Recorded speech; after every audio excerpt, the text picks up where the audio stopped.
दोस्तों, एक सवाल पूछता हूँ आपसे। अगर मैं आपसे कहूँ कि आने वाले 10 सालों में भारत की सबसे बड़ी कमाई, सबसे बड़ा पैसा किस सेक्टर से बनने वाला है? ना वो आईटी सेक्टर है, ना फार्मा और ना ही एफएमसीजी, बल्कि ये वो सेक्टर है जिसे हम अक्सर बोरिंग समझते थे। रोड्स, रेलवेज, डिफेंस, पावर और फैक्ट्रीज। जी हाँ, हम बात कर रहे हैं केपेक्स एंड इंफ्रास्ट्रक्चर साइकिल की। एक ऐसा मेगा ट्रेंड जो सिर्फ कुछ कंपनियों को नहीं बल्कि पूरे देश की दिशा बदल सकता है। और अगर आपने इस ट्रेंड को सही समय पर पहचान लिया तो ये आपकी इन्वेस्टमेंट जर्नी को भी पूरी तरह बदल सकता है। आज के इस वीडियो में हम इस थीम की एक एक परत खोलेंगे। कॉपी पेन लेकर बैठिए। आज हम डेटा के साथ बात करेंगे, क्योंकि इसमें हम सिर्फ खबर नहीं बल्कि आने वाले 10 साल का रोड मैप समझेंगे। आज हम समझेंगे केपेक्स साइकिल का फ्लाईव्हील इफेक्ट क्या है, भारत में ये अभी क्यों शुरू हुआ, ऑपरेटिंग लेवरेज का जादू कैसे काम करता है, रेलवेज, डिफेंस और ग्रीन एनर्जी के अंदर कौन से सब सेक्टर्स छिपे हैं, और सबसे इम्पोर्टेंट, एक स्मार्ट निवेशक कैसे पता लगाए कि कौन सी कंपनी असली हीरा है और कौन सी केवल एक बुलबुला, और एक आम निवेशक इसमें पैसा कैसे बना सकता है। तो वीडियो को अंत तक जरूर देखें, क्योंकि ये जानकारी आपको मिस नहीं करनी चाहिए। तो चलिए हम इसे डिटेल में समझते हैं।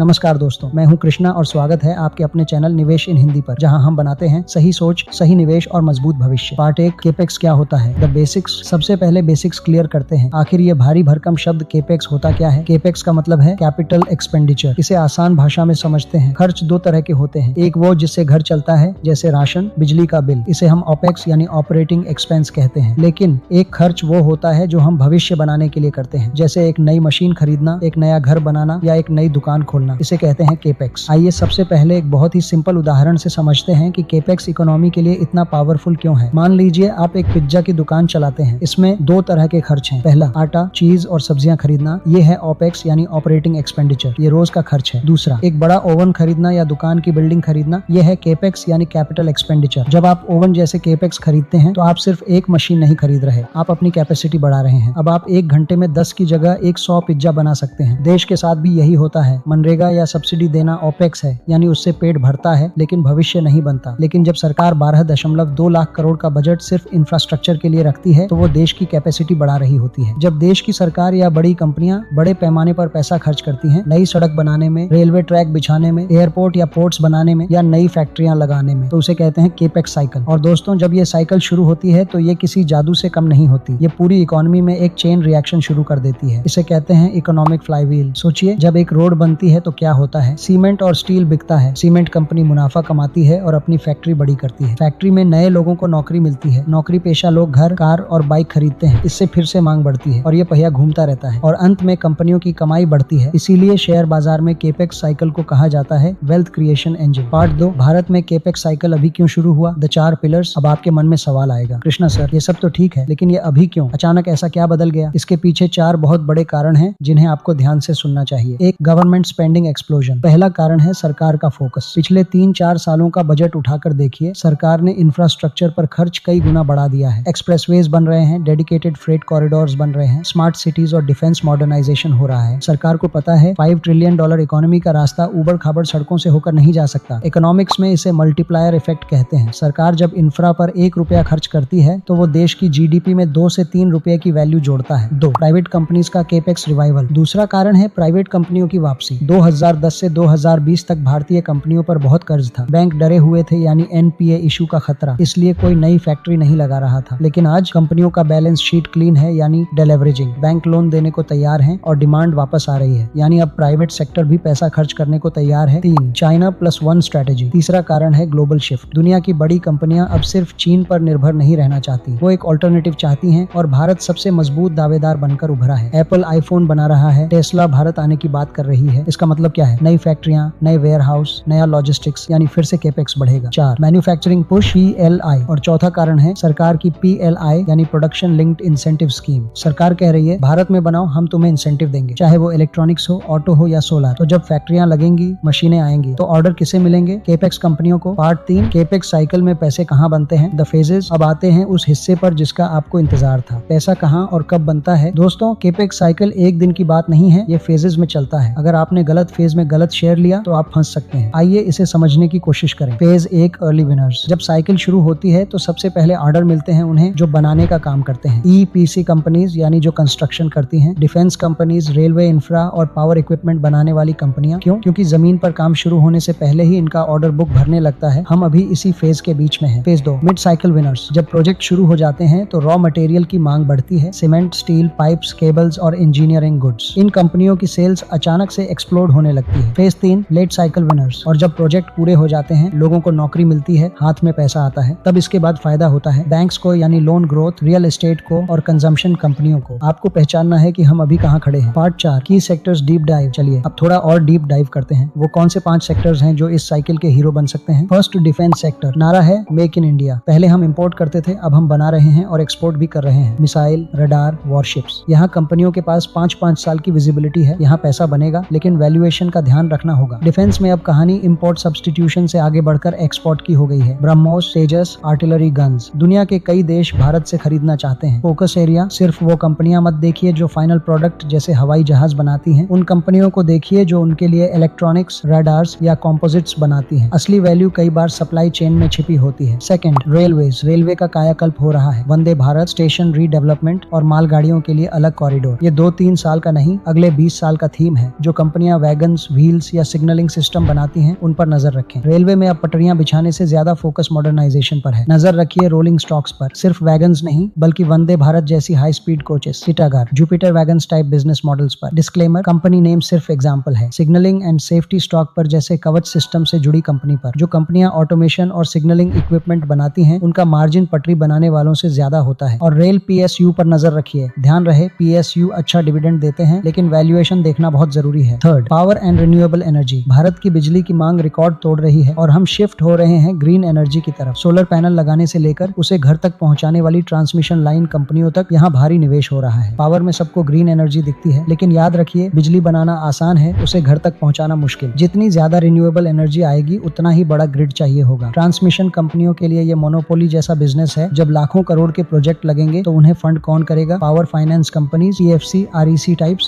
Roads and logistics. चौथा है रोड्स और लॉजिस्टिक्स। देश की स्पीड इन्हीं पर टिकी है। 5, कैपिटल गुड्स। और 5वां जो मेरा फेवरेट है, कैपिटल गुड्स। इसे हार्ट ऑफ केपेक्स कहते हैं। जब भी कोई नई फैक्ट्री लगेगी उसे मशीन चाहिए और वो मशीन बनाने वाली कंपनियां ही इस साइकिल की असली बैकबोन होती हैं। और इनके अलावा एक डार्क हॉर्स सेक्टर है वाटर एंड वेस्ट मैनेजमेंट। नल से जल और नमामि गंगे जैसे प्रोजेक्ट्स में जो कंपनियां पाइप्स, पंप्स और वाटर ट्रीटमेंट EPC में है, वो अगले 5 साल के साइलेंट विनर हो सकते हैं। Part 5, history and caution 2003-2008। लेकिन दोस्तों, निवेश में सिर्फ रिटर्न नहीं, रिस्क भी देखना होता है। इतिहास गवाह है 2003 से 2008 के बीच भी भारत में ऐसा ही इंफ्रा बूम आया था। उस समय L&T, BHEL, यूनाइटेक जैसे शेयरों ने 10 गुना से 20 गुना रिटर्न दिए थे। लोग दीवाने हो गए थे। लेकिन फिर क्या हुआ? 2008 के बाद कई कंपनियां क्रैश हो गईं, कई तो आज तक अपने उस भाव पर नहीं आई। क्यों? क्योंकि उस समय कंपनियों ने अंधाधुंध कर्ज ले लिया था, प्रोजेक्ट्स अटक गए थे और बैलेंस शीट खराब हो गई थी। पार्ट 6, इस बार क्या अलग है? Why this time is different? तो क्या इस बार भी वैसा ही होगा? डरना चाहिए? जी नहीं, इस बार सिचुएशन काफी अलग है। आज कंपनियों की बैलेंस शीट बहुत मजबूत है। कॉर्पोरेट इंडिया का कर्ज पिछले 15 सालों में सबसे कम है। बैंक्स क्लीन है और लोन देने की ताकत रखते हैं। सरकारी पॉलिसी ज्यादा स्टेबल है और फोकस एग्जीक्यूशन पर है, सिर्फ अनाउंसमेंट पर नहीं। इसलिए एक्सपर्ट्स का मानना है कि ये साइकिल पिछले वाले से ज्यादा सस्टेनेबल हो सकती है। Part 7, risks and how to avoid traps. लेकिन रुकिए, सब कुछ इतना सुनहरा नहीं होता। जहाँ रिवॉर्ड बड़ा है वहाँ रिस्क भी बड़ा है। यहाँ 3 तरह के ट्रैप से आपको बचना है। First, the order book trap. कई बार आप सुनेंगे इस कंपनी को 5000 करोड़ का ऑर्डर मिला और शेयर भागने लगता है। लेकिन सवाल ये पूछना है, मार्जिन कितना है? अगर 5000 करोड़ के ऑर्डर पर सिर्फ 2% का प्रॉफिट मार्जिन है तो एक छोटी सी गलती जैसे स्टील के दाम बढ़ने से पूरी कंपनी को लॉस में ला सकती है। Focus on execution capability, not just order book. Second, valuation euphoria. 80 या 100 के PE पर सरकारी रेलवे स्टॉक खरीदना समझदारी नहीं है, चाहे ग्रोथ कितनी भी अच्छी हो। जब साइकिल पलटती है तो PE 100 से 10 पर आने में वक्त नहीं लगता। Third, political risk. केपेक्स सरकार पर निर्भर है। अगर इलेक्शन के नतीजे बदलते हैं या पॉलिसी में यू टर्न आता है तो ये सेक्टर सबसे पहले गिरते हैं। तो अंत में एक आम निवेशक क्या करे? क्या अपना सारा पैसा इसमें लगा दे? बिल्कुल नहीं। मेरा पर्सनल ओपिनियन ये है कि कोर पोर्टफोलियो में 60 से 70% अच्छी डाइवर्सिफाइड कंपनियों या म्यूचुअल फंड्स में रखें और सैटेलाइट पोर्टफोलियो में 20 से 30% आप इस केपेक्स थीम के लिए एलोकेट कर सकते हैं। अगर आपको इंडिविजुअल स्टॉक चुनने में डर लगता है तो थेमैटिक म्यूचुअल फंड्स जैसे इंफ्रास्ट्रक्चर फंड्स या PSU फंड्स एक सुरक्षित रास्ता है। वहाँ फंड मैनेजर को रिस्क मैनेज करने दीजिए और अगर आप डायरेक्ट स्टॉक लेते हैं तो बास्केट अप्रोच अपनाएं। अपने बास्केट में 2 डिफेंस, 2 रेलवे, 2 पावर और 2 कैपिटल गुड्स कंपनियां रखें। किसी एक शेयर पर पूरा दाम न लगाएं। कंक्लूजन दोस्तों, भारत का निर्माण हो रहा है। हमारी आंखों के सामने हाईवे बन रहे हैं, ट्रेनें बदल रही हैं। बतौर सिटीजन ये हमारे लिए गर्व की बात है और बतौर इन्वेस्टर ये एक मौका है इस ग्रोथ स्टोरी का हिस्सा बनने का। लेकिन याद रखें, सही सोच, सही निवेश। हवा में बहकर निवेश न करें, रिसर्च करें, रिस्क समझें और लंबी अवधि का नजरिया रखें, तभी मजबूत भविष्य बनेगा। दोस्तों, भारत अभी एक बहुत ही दुर्लभ फेज में है। Young population plus manufacturing shift plus infrastructure build out, ऐसा कॉम्बिनेशन किसी देश के इतिहास में 30-40 साल में एक बार आता है। ये 6 महीने का ट्रेंड नहीं है, ये एक लंबी कहानी है। लेकिन याद रखें, हर इंफ्रा स्टॉक नहीं भागेगा। आपको क्वालिटी चुननी होगी, कर्ज मुक्त कंपनियां चुननी होंगी और सही वैल्यूएशन पर पकड़ना होगा। अगर आप चाहते हैं कि मैं इस थीम पर एक और वीडियो बनाऊं जिसमें मैं डिस्कस करूं top capex stocks, hidden small caps और एक लॉन्ग टर्म पोर्टफोलियो स्ट्रेटेजी की, तो अभी कमेंट बॉक्स में टाइप करें कैपेक्स। अगर इस वीडियो पर अच्छे लाइक्स और कैपेक्स कमेंट्स आए तो अगला वीडियो मेरी तरफ से आपके लिए गिफ्ट होगा। वीडियो पसंद आया हो तो लाइक जरूर करें और चैनल को सब्सक्राइब करके बेल आइकन दबाएं ताकि सही निवेश की जानकारी आप तक सबसे पहले पहुंचे। मैं हूं कृष्णा, मिलता हूं आपसे अगले वीडियो में। तब तक के लिए सही सोच, सही निवेश, मजबूत भविष्य। जय हिंद।